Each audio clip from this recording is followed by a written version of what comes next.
السلام علیکم ورحمۃ اللہ تعالی وبرکاتہ۔ الحمد للہ رب العالمین والصلاة والسلام علی سید الانبیاء والمرسلین وعلی آلہ وصحبہ اجمعین، اما بعد فاعوذ باللہ من الشیطان الرجیم، بسم اللہ الرحمن الرحیم۔ یا ایہا الذین آمنوا اتقوا اللہ وکونوا مع الصادقین۔ صدق اللہ العلی العظیم وبلغنا رسولہ النبی الامین المتین الکریم، ونحن علی ذلک لمن الشاہدین والشاکرین والذاکرین والحمد للہ رب العالمین۔ قال النبی صلی اللہ علیہ وسلم المرء مع من احبہ، اور کما قال النبی صلی اللہ علیہ وسلم۔ معزز و مکرم، قابل صد احترام علماء ملت اسلامیہ، بزرگان قوم و ملت، رفیقان مکرم، ہم عمر دوستو، عزیز اور نونہال بچوں، رب ارض و سما، خلاق دو عالم، مالک و کل جہات کا بے پناہ احسان لامحدود شکر کہ ہم اور آپ اسی کے فضل اور اسی کے انتخاب پر اس مجلس رحمت میں حاضری کی سعادتیں حاصل کر رہے ہیں۔ پروردگار ہم تمام کے آنے، بیٹھنے، بولنے، سننے اور ہر نیک عمل کو اپنے حبیب کے صدقے اپنی بارگاہ میں شرف قبولیت عطا فرمائے۔ جو کچھ بھی صحیح باتیں کہی جائیں، اللہ رب العزت ہم تمام کو ان تمام باتوں پر عمل کرنے اور دوسروں تک پہنچانے کی توفیق رفیق عطا فرمائے۔ وقت بڑی تیزی سے گزر رہا ہے، میں بھی کچھ کلمات آپ کے سامنے رکھ کے رخصت ہو جاؤں گا۔ درود پاک پڑھ لیں۔ اللہم صلی وسلم وبارک علی سیدنا و مولانا محمد بارک وسلم، صلاۃ و سلام علیک یا رسول اللہ، صلاۃ و سلام علیک یا حبیب اللہ صلی اللہ تعالی علیہ وسلم۔ سیدی سرکار اعلیٰ حضرت رضی اللہ تعالی عنہ بارگاہ غوثیت مآب رضی اللہ تعالی عنہ میں کچھ اس انداز میں خراج عقیدت پیش کرتے ہیں کہ واہ کیا مرتبہ اے غوث ہے بالا تیرا، واہ کیا مرتبہ اے غوث ہے بالا تیرا، اونچے اونچوں کے سروں سے ہے قدم اعلیٰ تیرا، اونچے اونچوں کے سروں سے ہے قدم اعلیٰ تیرا۔ اور نسبت قادریت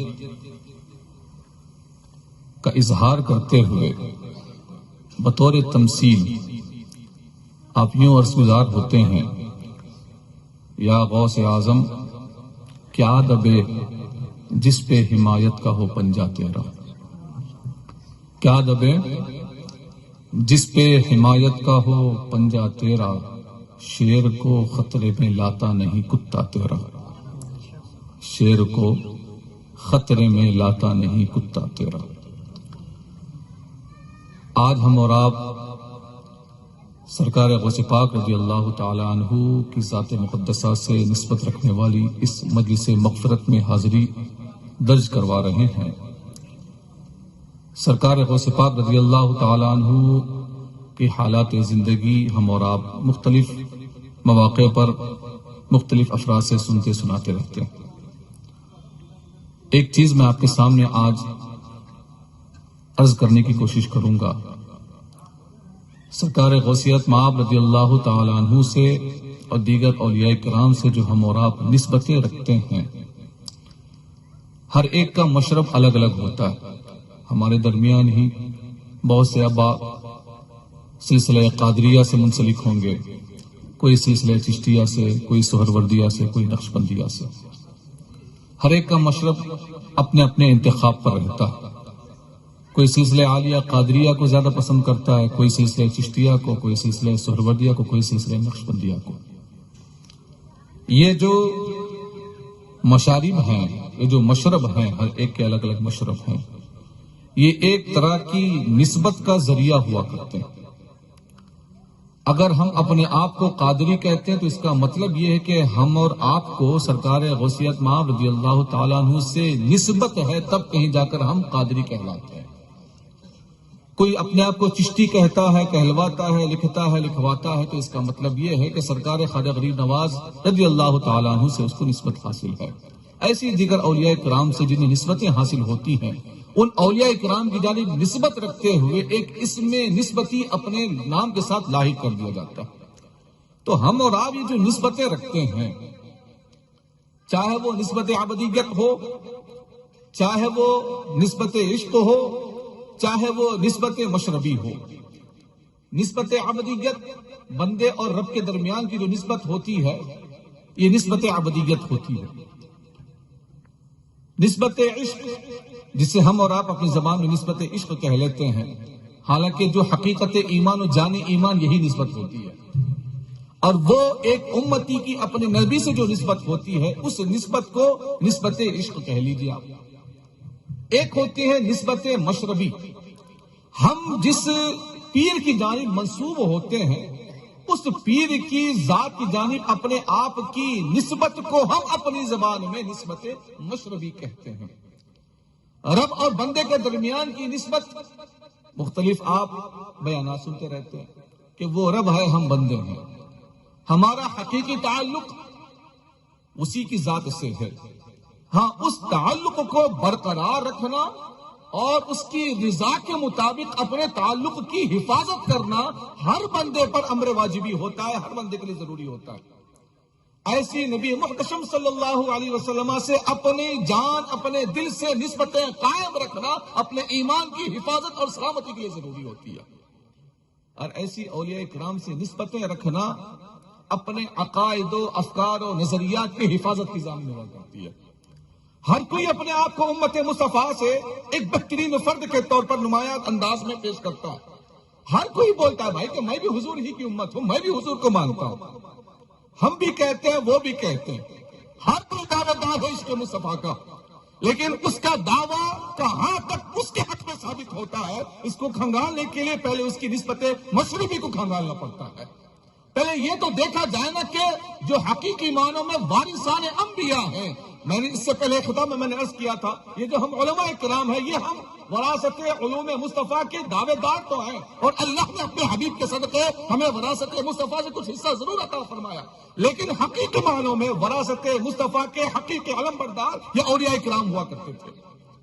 اولیاء کرام سے اس کی نسبتیں کیسی ہیں، اولیاء کرام سے اس کے قلبی تعلقات کیسے، پہلے یہ کھنگالنا ضروری ہے۔ ہم اپنی نسبت جو اولیاء کرام سے قائم رکھتے ہیں، میں نے ابھی کہا نا، اپنے عقائد، اپنے عقیدے کی حفاظت کے لیے اولیاء کرام سے نسبت رکھنا ضروری ہے، اور یہ نسبت بڑی کارگر ثابت ہوتی ہے جناب۔ آپ دنیا میں بھی ہیں تب بھی آپ کو یہ نسبت بچائے رکھتی ہے، کیا بدعقیدگی سے آپ کی حفاظت کیا کرتی ہے۔ آپ کسی بھی قادری کو وہابی نہیں دیکھیں گے، آپ جو وہابی ہوگا وہ قادری نہیں ہوگا، اور جو قادری ہوگا وہ وہابی نہیں ہوگا۔ کسی بھی چشتی کو آپ شیعہ نہیں دیکھیں گے، اس لیے کہ اس کا چشتی ہی ہونا اس کے عقیدے کی حفاظت کیا کرتا ہے۔ تو اولیاء کرام سے نسبتیں سب سے پہلے بندے کے عقیدے کی حفاظت کیا کرتی ہیں۔ ٹھیک ہے، عمل میں کوتاہیاں ہو جاتی، وہ اپنی جگہ پہ ہے، لیکن بندے کا ایمان محفوظ ہو جائے، یہ بہت بڑی بات ہوا کرتی ہے۔ بندے کا ایمان اگر محفوظ ہے تو بس اتنا اس کے لیے کافی ہے۔ ہاں، عمل میں کوتاہی کی سزا تب بھی ملے گی، وہ فضل فرمائے تو معافی، اگر فضل نہ کرے، انصاف کرے تو پھر ٹھکائی، وہ اپنی جگہ پر ہے۔ لیکن اگر اس کے حبیب کا وفادار بنے رہیں گے ہم اور آپ، تو اس کے حبیب کے صدقے، جناب جن کے صدقے، جن کو رحمت للعالمین بنا کر بھیجا گیا ہے، جن کی ایک ادا پر قربان ہونے والے یہودی کے ایمان کی حفاظت کا ذمہ لے لیا جاتا ہے، جن کو بس ٹکٹکی باندھ کے دیکھنے والے یہودی بندوں کو، یہودی شخص کو آخری وقت میں ایمان کی دولت سے سرفراز کر دیا جاتا ہے۔ ہم تو ساری زندگی مصطفیٰ جان رحمت اللہ علیہ السلام پڑھے ہیں، ہم نے ان کی بارگاہ خراج پیش کی ہے، ہم نے ان کی بارگاہ ہمیں صلاۃ و سلام کے نذرانے پیش کیے ہیں۔ دعا یہ کرے کہ ہمارا ہر سلام حضور کی بارگاہ میں قبول ہو جائے، اور اگر ان کی بارگاہ میں صلاۃ و سلام قبول ہو گیا، اب ایک حدیث میں آپ کو سناتا ہوں۔ نبی محتشم سرور دو عالم صلی اللہ علیہ وسلم ارشاد فرماتے ہیں، قیامت کے دن مجھ سے سب سے زیادہ قریب وہ شخص ہوگا جو مجھ پر زیادہ سے زیادہ درود پاک پڑھا کرتا تھا۔ اس کا مطلب ایک چیز تو بات سمجھ میں آئی، جو بندہ اٹھتے بیٹھتے ہر آن ہر لمحہ یاد مصطفیٰ میں ڈوبا رہے، کل قیامت میں بھی وہ نبی کریم صلی اللہ علیہ وسلم کے قریب رہے گا۔ یہاں جب تک رہا، عشق مصطفیٰ کا نتیجہ یہ ہوا، ایمان بھی سلامت رہا، عقیدہ بھی سلامت رہا، اور مرتے دم ایمان کی موت مرا، اور قیامت کے دن حضور کا قریبی بن کے اٹھایا جائے گا۔ تو اس سے ایک چیز سمجھ میں آتی ہے کہ نبی کریم صلی اللہ علیہ وسلم سے جو بندہ اپنے دل کی نسبتیں جوڑ لیا کرے تو اس کی ہر چیز محفوظ ہو جاتی ہے۔ لیکن ساتھ ہی ساتھ اب دور موجود میں ایک چیز کا اضافہ کرنا بھی ضروری ہے۔ ہر کوئی بولتا، ابھی میں نے آپ سے کہا سر اب جو ہے درود پاک پڑھ لیں، تو اب آپ سے کہا نا، کچھ لوگ بولتے ہیں جی آپ لوگ جو درود پڑھتے ہیں وہ کہاں سے ثابت ہے؟ درود ابراہیم جو ہے وہ حدیث سے ثابت ہے۔ وقت نہیں ہے تو اس کا بھی جواب بس شارٹ کٹ انداز میں آپ کو جواب دے کے میں آگے بڑھنا چاہتا ہوں۔ اللہ وحدہ لا شریک نے مطلق ارشاد فرمایا، کوئی قید نہیں کہ یہی پڑھنا پڑے گا۔ اللہ نے فرمایا صلو علیہ وسلم، میرے محبوب پر صلاۃ و سلام بھیجو۔ اب وہ چاہے میرے محبوب کا سکھایا ہوا ہو یا میرے محبوب کا پسندیدہ ہو۔ نبی کریم صلی اللہ علیہ وسلم نے بعض اصحاب مصطفیٰ کو کچھ درود کی شکل میں کچھ اوراد و وظائف آپ میں عطا فرمائے، جس کو درود ابراہیمی کہتے ہیں۔ لیکن دلائل الخیرات شریف آپ نام یاد رکھیے گا، بارگاہ رسالت کی مقبول کتاب ہے دلائل الخیرات شریف، بڑی ہی معتبر مستند کتاب، اول تا آخر صرف درود پاک کی کتاب ہے، کچھ اور ہے ہی نہیں اس میں۔ دلائل الخیرات شریف بڑی مستند کتاب ہے اور بارگاہ رسالت کی مقبول کتاب ہے، صرف درود پاک ہے۔ اور یہ آج کل کے مولانا لوگ لکھے ہوئے نہیں ہیں، آج سے کم و بیش قریب 750 سال پرانی کتاب ہے یہ۔ تب سے لے کر اب تک علماء کرام پڑھتے پڑھاتے اس کو مانتے ہوئے آئے ہیں، اور حضور فرماتے ہیں میری امت کبھی بھی گمراہی پر متفق نہیں ہو سکتی۔ اگر یہ چیز غلط ہوتی تو صحابہ کرام کے دور کے بعد اگر کسی نئے درود کا پڑھنا گمراہی ہوتا، بدعت ہوتا۔ اب تھوڑا سا آئیے امام شافعی رضی اللہ تعالیٰ عنہ کے پاس۔ سرکار امام شافعی رضی اللہ تعالیٰ عنہ ایک درود پڑھا کرتے تھے آپ۔ امام جلال الدین سیوطی رضی اللہ تعالیٰ عنہ بھی اپنی کتاب میں اس واقعے کو نقل کرتے ہیں۔ اب فرماتے ہیں کہ حضرت سرکار امام شافعی رضی اللہ تعالیٰ عنہ کا وصال ہوا، بارگاہ رب العزت میں حاضری ہوئی۔ امام شافعی رضی اللہ تعالیٰ عنہ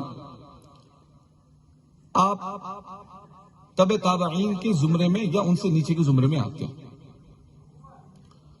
تو وصال ہوا آپ کا، بڑے امام، فقہ حنفیہ کے بعد ساری دنیا میں کثرت کے ساتھ فقہ شافعیہ کے مقلدین آپ کو مل جائیں گے۔ بارگاہ رب العزت میں آپ کی حاضری ہوئی اور جو بھی معاملات ہوئے وہ ہو گئے۔ اخیر میں اللہ رب العزت کی جانب سے ایک پروانہ نجات آپ کو دیا گیا۔ حضرت امام شافعی کا نام تھا محمد بن ادریس الشافعی۔ کیا نام تھا آپ کا؟ بولیے نا، محمد بن ادریس الشافعی رضی اللہ تعالیٰ۔ اللہ رب العزت کی بارگاہ سے پروانہ نجات، پروانہ مغفرت، پروانہ بخشش دیا گیا۔ کس کے بدلے میں؟ فرمایا گیا محمد تم ہمارے حبیب کی بارگاہ میں ایک الگ انداز کا درود پڑھا کرتے تھے، وہ ہمیں بڑا پسند آیا کرتا تھا۔ عرض کیا مالک اتنا پسند آ رہا تھا، اتنا پسند تھا تو کسی نہ کسی ذریعے سے میرے دل میں الہام کر دیا جاتا تو میں اٹھتے بیٹھتے ہر لمحہ صرف وہی درود پڑھا کرتا میں۔ وصال کے کچھ وقت کے بعد آپ کے ایک شاگرد نے آپ کو دیکھا، پوچھا حضرت کیا حال چال، کیا ہوا وہاں پہ؟ بولے بارگاہ رب العزت میں حاضری ہوئی میری، اللہ رب العزت نے میری دینی خدمات کو ایک طرف رکھ دیا اور فرمایا محمد تمہاری مغفرت میں جو کر رہا ہوں صرف ایک درود پاک کی وجہ سے کر رہا ہوں، تمہیں بخش رہا ہوں تو ایک درود پاک کی وجہ سے۔ بولے اللہ رب العزت نے مجھے میری دینی خدمات کی وجہ سے نہیں بلکہ ایک درود میں پڑھا کرتا تھا حضور کی بارگاہ میں، اس درود کے صدقے رب نے میری مغفرت عطا فرما دی۔ بولنے والے نے سنا کہ حضرت کون سا درود تھا ایسا، تھوڑا ہمیں بھی بتا دیجیے۔ آپ مختصر سا درود ہے، آپ نے فرمایا میں اس انداز سے پڑھا کرتا اللہم صلی علی سیدنا و مولانا محمد کلما ذکرہ الذاکرون وصلی علی محمد کلما غفل عن ذکرہ الغافلون۔ یہ درود پاک درود شافعی کہا جاتا ہے۔ اگر زمانہ رسالت کے بعد کسی نئے درود کا پڑھنا بدعت شرک وغیرہ ہوتا تو امام شافعی کی مغفرت درود کی وجہ سے کیوں ہو رہی ہے؟ اس کا مطلب یہ ہے کہ درود و سلام جو اس وقت سکھایا گیا اس کی ضرورت کے مطابق سکھایا گیا، اور درود و سلام تو اللہ نے فرمایا بھائی جو تمہیں آئے صلو علیہ وسلم، جس بھی طریقے سے، جس بھی صحیح طریقے سے تم ہمارے حبیب سے اپنی نسبت جوڑ سکتے ہو جوڑو۔ یہ مت دیکھو کہ پہلے کرتے تھے کہ نہیں کرتے تھے، تم دیکھو تم جس ذریعے سے، جس نسبت سے تم جڑ رہے ہو وہ نسبت صحیح ہے کہ نہیں ہے۔ اب ہم اور آپ درود پاک پڑھ کے اپنے قلبی نسبت سے اپنے حبیب سے جوڑ لیا کرتے ہیں۔ یہ اولیاء کرام ان نسبتوں کو کیسے سنبھالا جاتا ہے؟ پڑھ تو لیے صاحب، درود شریف پڑھ لیے، الحمدللہ ہمارا ثواب مل گیا، لیکن اس ثواب کی حفاظت کیسے کی جا سکتی ہے؟ جو درود ہم نے پڑھا ہے بارگاہ رسالت میں، اس درود سے ملنے والی نیکیوں کی حفاظت کیسے ہو، اور جو یہ ذریعہ ہم نے اختیار کیا ہے اس ذریعے کی حفاظت کیسے ہو، یہ اولیاء کرام سکھایا کرتے تھے۔ تو اس وجہ سے بھی ہم اولیاء کرام سے نسبتیں رکھا کرتے ہیں۔ اور ایک چیز میں آپ کے سامنے عرض کرنا چاہوں گا، یہ اولیاء کرام سے جو ہماری نسبتیں ہوتی ہیں، میں نے بھی عرض کیا نا، بہت کام دیتی ہیں جی۔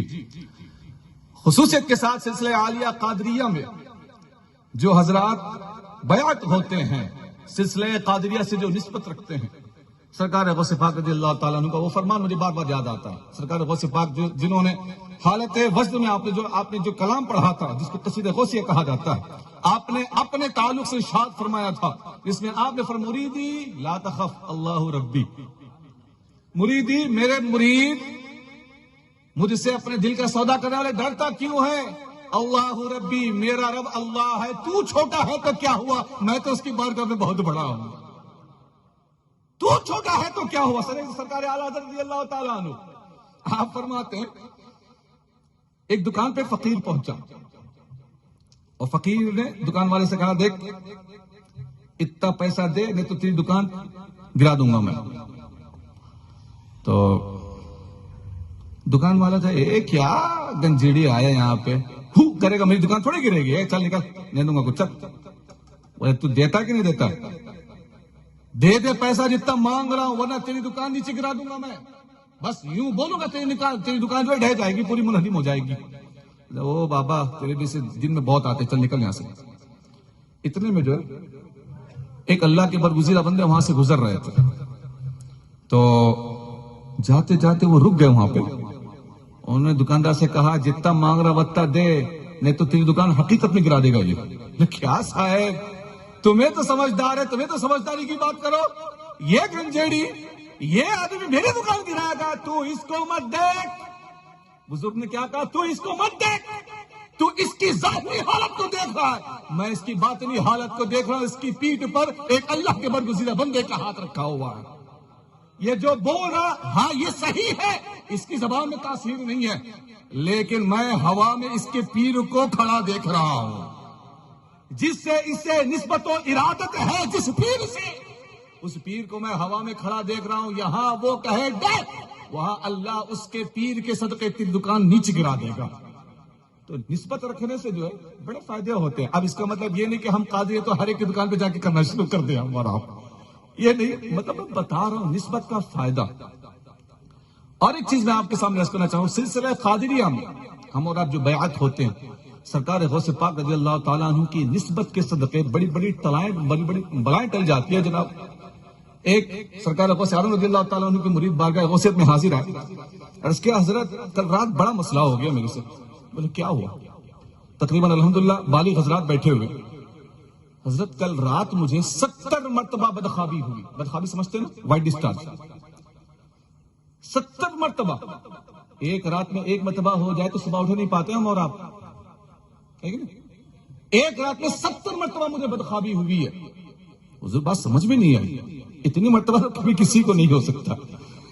سرکار غوث پاک رضی اللہ تعالیٰ عنہ، اللہ اکبر، کیا عظیم مرتبہ اللہ نے آپ کو عطا فرمایا. تو اسی وجہ سے آپ نے فرمایا نا کہ مریدی لا تخف اللہ ربی عطانی خلعتا نلت المنالی، میرے مرید ڈرتا کیوں ہے، میرا رب اللہ ہے، اس نے ایسی ایسی خلعتیں مجھے عطا فرمائی ہے، ان خلعتوں میں میں رہتا بھی ہوں اور اس کی بارگاہ میں بلند مرتبہ بھی ہوں. میں سرکار غوث پاک رضی اللہ تعالیٰ عنہ سے فرمایا بات اصل میں یہ ہے، یہ جو تم رات میں وہ یہ خواب میں دیکھ رہے تھے کہ وہ نعوذ باللہ خواب میں وہ کچھ عورتوں سے بدکاری کر رہے ہیں، ٹھیک ہے، خوابوں میں.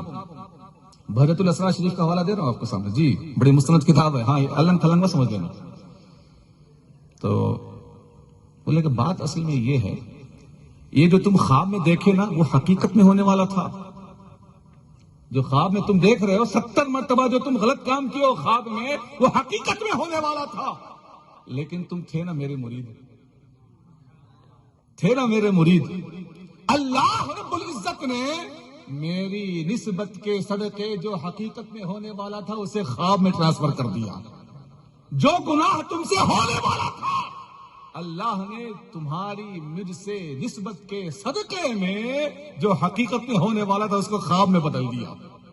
تو یہ بھی ہوتا ہے. سرکار خواجہ بہاؤالدین نقشبند رضی اللہ تعالیٰ عنہ، بس جاتے جاتے چھوٹا سا واقعہ تم نے پاک پڑھ لیں. اللہم صلی وسلم وبارک علی سیدنا و مولانا محمد بارک وسلم صلو علیہ الصلوۃ والسلام علیک یا رسول اللہ صلی اللہ علیہ وسلم. سرکار خواجہ بہاؤالدین نقشبند رضی اللہ تعالیٰ عنہ، ایک وقت ایسا بھی تھا آپ کے اوپر کہ آپ جلادی کا کام کرتے تھے. جلاد سمجھتے ہیں نا جی، کاٹن کاٹ ٹھوکم ٹھاک والے، جی وہ پھانسی لگانے والے. اور پہلے دور میں پھانسی تھوڑی لگتی تھی، طلاق سے دے دیا جاتا تھا.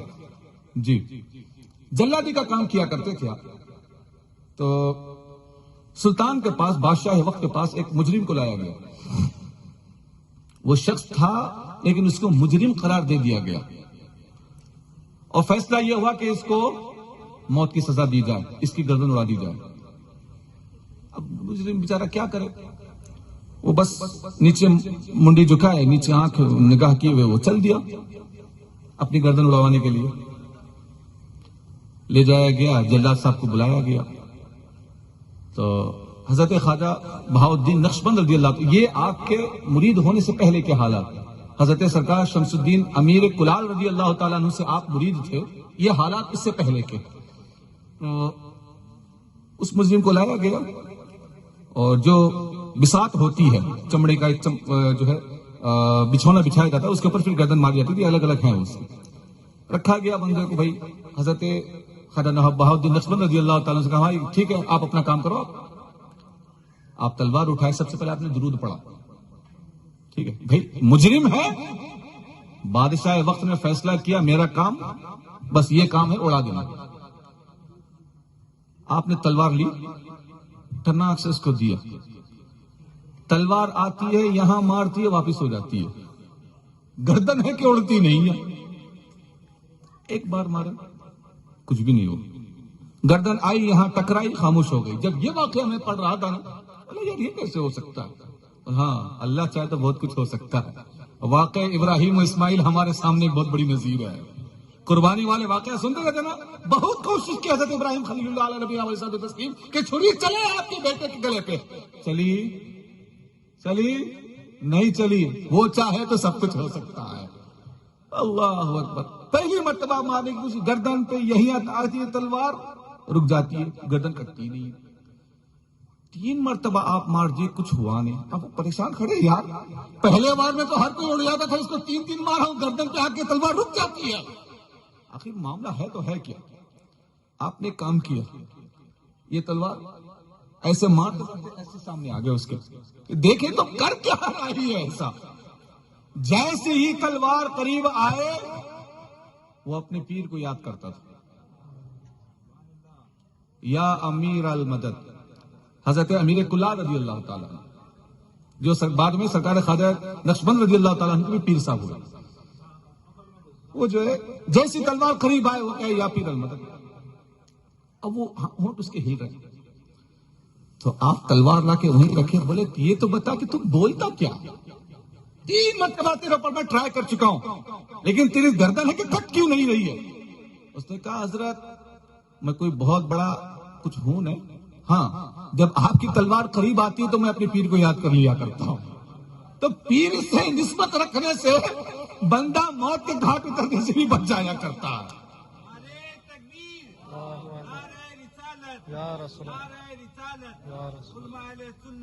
تو اس وقت آپ نے پوچھا بھائی یہ تو بتانا کہ تیرا اتنا پاورفل پیر ہے تو ہے کون, یہ تو پتا چلے نا کہ کون ہے پیر. اس نے کہا کہ ہاں ہمارے پیر صاحب ہیں جن کا نام شمس الدین, جنہیں لوگ امیر کلال کہا کرتے ہیں.